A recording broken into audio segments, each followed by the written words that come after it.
الحمدللہ رب العالمین والصلاة والسلام علی سید المرسلین اما بعد فاعوذ باللہ من الشیطان الرجیم بسم اللہ الرحمن الرحیم الصلاة والسلام علیک یا رسول اللہ وعلی آلک واصحابک یا حبیب اللہ الصلاة والسلام علیک یا نبی اللہ وعلی آلک واصحابک یا نور اللہ۔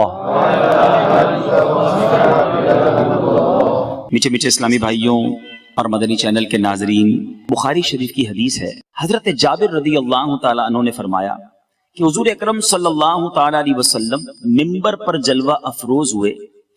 پہلی سیڑھی پر جب میرے آقا علیہ السلام نے قدم رنجا فرمایا تو کہا آمین۔ دوسری سیڑھی پر میرے آقا نے جب پیر رکھا فرمایا آمین۔ جب تیسری سیڑھی پر نبی پاک علیہ السلام نے پیر رکھا، مبارک قدم رکھا، فرمایا آمین۔ صحابہ کرام علیہم رضوان نے عرض کی یا رسول اللہ صلی اللہ تعالیٰ علیہ وسلم 3 بار آپ نے آمین ارشاد فرمایا، اس کا کیا ریزن ہے، اس کا کیا سبب ہے؟ میرے آقا علیہ السلام نے فرمایا کہ جب میں پہلی سیڑھی پر چڑھا، غور سے سنیے گا، جبریل امین حاضر ہوئے اور عرض کی کیا بدبخت ہوا وہ شخص جس نے رمضان المبارک کو پایا پھر رمضان المبارک نکل گیا اور وہ بخشا نہ گیا۔ آقا نے فرمایا اس پر میں نے کہا آمین۔ یعنی رمضان آ گیا ہے نا، بڑی برکت ہے، بڑی رحمت ہے، مگر ہم نے ایٹ اینی کاسٹ اس مہینے میں اللہ کو راضی کرنا ہے کہ اگر اس مہینے میں کوئی رب کو راضی نہ کر سکا، مغفرت نہ پا سکا تو وہ برباد ہو جانا ہے۔ پیارے آقا نے فرمایا جب میں نے دوسری سیڑھی پر قدم رکھا تو جبریل امین نے کہا کہ دوسرا بدبخت وہ شخص ہے جس نے اپنی زندگی میں اپنے والدین کو پایا یا ایک کو پایا اور انہوں نے خدمت کے سبب اسے جنت میں نہ پہنچایا، یعنی اس نے اتنی خدمت نہ کی کہ جنت میں پہنچ جائے، وہ برباد ہوا۔ میرے آقا نے فرمایا میں نے اس دعا پر کہا آمین۔ دوسری اہم بات پتہ چلی کہ ماں باپ ہیں یہی ہماری جنت ہیں، ان کی خدمت کر کے اگر جس شخص نے ماں باپ کو زندگی میں پایا اور بخشا نہ گیا نا، ان کی خدمت کر کے وہ بھی برباد ہو جانا ہے۔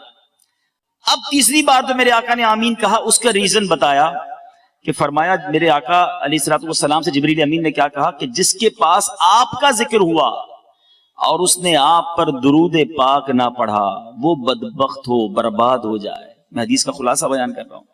میرے آقا نے فرمایا آمین۔ اب ذرا غور کیجئے، یہ تینوں دعائیں ذرا مائنڈ میں رکھیے گا۔ دعا کرنے والا کون؟ جبریل امین، the leader of angels، فرشتوں کا سردار، اور دعا پر آمین کہنے والے کون ہیں؟ نبیوں کے آقا، فرشتوں کے بھی آقا، رحمت للعالمین صلی اللہ تعالی علیہ وسلم۔ اب کوئی شک باقی رہتا ہے، کوئی ڈاؤٹ کہ یہ دعا قبول نہیں ہوگی؟ جبریل دعا کریں اور نبی پاک آمین کہیں تو اب اٹ مینز یہ تینوں باتیں مجھے اور آپ کو ہر وقت مد نظر رکھنی ہیں۔ رمضان پایا تو اب بخشش کروانی ہے، اس میں اللہ کو راضی کرنے والے کام کرنے ہی کرنے ہیں، اس کو سستی میں نہیں گزارنا۔ نمبر 2، میرے آقا علیہ السلام نے فرمایا کہ ماں باپ کو پایا تو اب مغفرت کو پانا ہی پانا ہے، ماں باپ کو راضی کر کے اللہ کو راضی کرنا ہے۔ اور نمبر 3، پیارے آقا علیہ السلام کا جب بھی نام نامی ہمارے سامنے آئے ہمیں درود پاک جو ہے وہ کثرت کے ساتھ، پیارے آقا کا ذکر سنتے ہی درود پڑھنا ہے، اس کو اپنی ہیبٹ بنانا ہے۔ تو اپنی عادت بنائیں۔ آئیے مل کر محبت کے ساتھ درود پاک پڑھ لیں۔ صلو علی الحبیب صلی اللہ تعالی علی محمد صلی اللہ علیہ وسلم۔ جو آج ٹاپک میں چوز کر کے لایا ہوں کہ جس موضوع پر ہم نے آج کچھ سیکھنا ہے، آج کچھ سمجھنا ہے، پہلے ایک بڑا ہی عجیب و غریب واقعہ آپ کو سناتا ہوں۔ آج بھی یہاں پر دسترخوان لگے گا، آج بھی یہاں پر ہمارے لیے کھانے کا اہتمام ہے، ہم روزانہ ہی دسترخوان پر بیٹھتے ہیں، مگر میں آج آپ کو ایک بڑے انوکھے دسترخوان کا واقعہ سنانا چاہتا ہوں۔ حضرت سیدنا شیخ ابو الحسن انطاکی رحمت اللہ تعالی علیہ کے پاس ایک بار بہت سے مہمان آ گئے۔ اچھا، اب جب مہمان آ گئے تو کھانے میں کچھ روٹیاں کم تھیں۔